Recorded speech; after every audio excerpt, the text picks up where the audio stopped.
Okay, here's problem number 31. We have this race car that is moving along the track. There's a radar station that's right over here, or sorry, camera that's over here, 132 feet away from the race car. And I'm declaring that this distance is going to be my variable x. Since the race car is moving, x is varying. We are told that the race car is moving at a speed of 180 miles per hour, or 264 feet per second. And since this distance I'm declaring to be x, I'm going to declare that distance to be dx dt. Everyone okay with that? Their question is having to do with how fast the camera angle theta is changing. How fast is the camera angle theta is changing? Or what they're asking is, what is d theta dt? Now what we need is an equation that are going to tie together x and theta. Yeah, Paul? Tangent theta x over y. Equals x over y. Oh, x over y. Well, and it's going to be over x, and my y is a fixed distance. Since this isn't varying, I don't need to put it as y. I'm going to call that 132. Okay. And I like exactly what you say. Say, okay, I got a right triangle. It's probably going to be a trig problem. That right triangle, which sides do we know? Opposite and adjacent? So it's going to be a tangent. All right, let's clean that up a little bit. And let's change that into 132 tan theta is equal to x. And let's remember, derivative first, plug and chug second. I want the derivative before I plug any numbers in. The derivative of 132 tangent theta is going to be 132 secant squared theta, and don't forget the chain rule. Derivative of x with respect to t, dx dt. So far so good? Okay, now they're asking us to find two different d theta dt's. One of them when the car is directly in front of the camera, and then another one a half a second later. Well, when the car is directly in front of this camera, the value of theta is 0. So in our first problem, we're going to basically say, you know what? I'm going to make my life just a little easier. Sorry to do this. I'm going to take this and I'm going to solve for d theta dt. Right now, with just symbols. I believe this would be 1 over 132 secant squared theta multiplied by dx dt. Now, I do this because, you know what else I'm going to do? I'm going to clean this up a little bit. 1 over 132. What is 1 over secant squared? Cosine squared. Okay, and now it should be a little bit easier to find the particular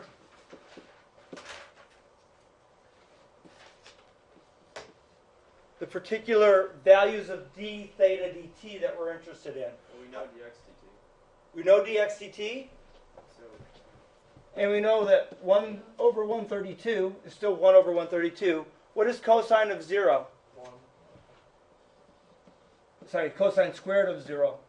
That's going to equal 1, and then this is going to be 264. All right, so this is 1, and I have 264 divided by 132, 2. And what are our units going to be? Radians per second. Remember, our derivatives always assume that our trig functions are in radians. So I want to work only in radians if I can. Why did I plug in 0? Because we're wondering how fast is the angle changing when that car is right there, and when that car is right there, this angle, the angle between this line and that line, has gone to 0. Okay, that's the answer to part A. Part B, how quickly is the angle changing a half a second later? Well, if the car is moving at 264 feet per second, where am I? I'm 132 feet later. Okay, what angle does theta have now? It's a 45-degree angle because it's a 132 on this leg. It's 132 on that leg. It's a right isosceles triangle. It's a 45, 45, 90. So in part B, I could ask, well, how is theta changing with respect to time when theta is pi over 4? And I get 132, or 1 over 132 cosine squared of pi over 4. And my dx dt is still 264.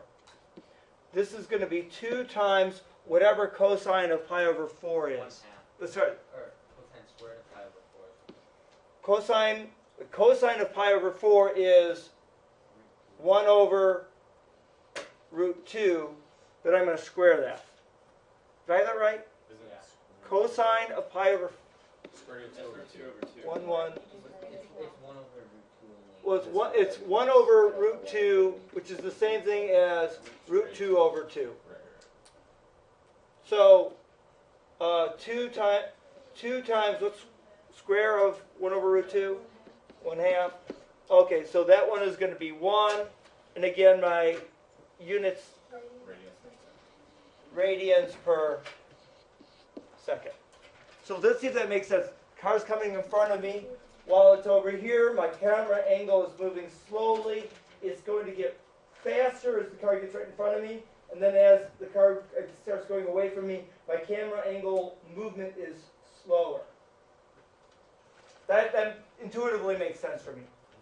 Okay, you could also, the same kind of problem shows up in the situation. I don't know if you've ever seen this happen, but maybe a car is pulled off on the side of the road by the state police.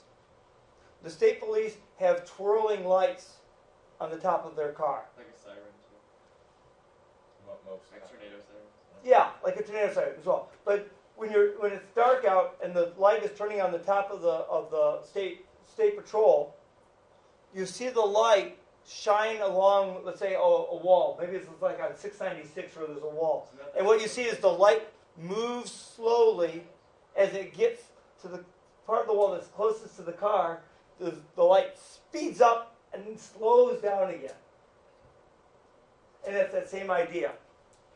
And that problem could also be done in this fashion. All right, 31. Yes, Ayana. How can you find it before for the half? A half a second later, we've traveled 132 feet from this place that was perpendicular to the camera. This triangle now has this leg of 132, this leg of 132, and it's a right triangle. So this is a right isosceles triangle, and the angle there must be pi over 4. Okay. If the two legs of a right triangle are equal, then the angles have to be pi over 4. All right. Any more questions on 31? Okay, closing it.